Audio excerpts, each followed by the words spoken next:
Баршаңызға қайырлы күн достар. Менің арнама қош келдіңіздер.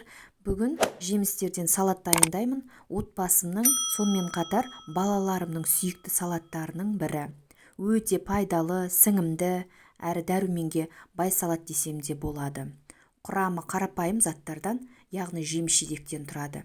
Бізге ең алдымен алма, түрлі түсті, банан, анар, сонымен қатар киви және де апельсин қажет болады. Дәл видеода көріп отырғандарыңыздай, осылай жуып тазартып алған алмамызды өз қалаған формаларыңызда турап алсаңыздар болады. Мен барлық жеміс-жидектерді төрт бұрышты етіп, бір келкі етіп барлығын турап алдым.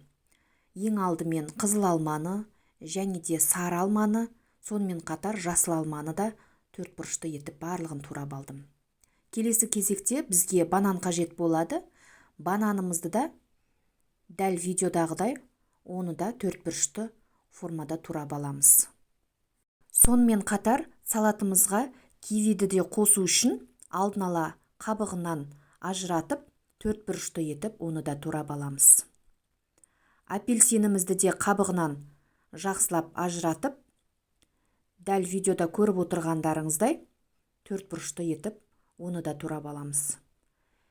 Ыдысымызға турап алған қызыл алма, сары алма, жасыл алма, сонымен қатар кивиімізді, бананымызды және де апельсинімізді, алдын ала үгітіп алған анарымызды, оның үстіне дайындап алған йогуртымызды салып, лопаткамыздың көмегімен жақсылап араластырып дайындап аламыз.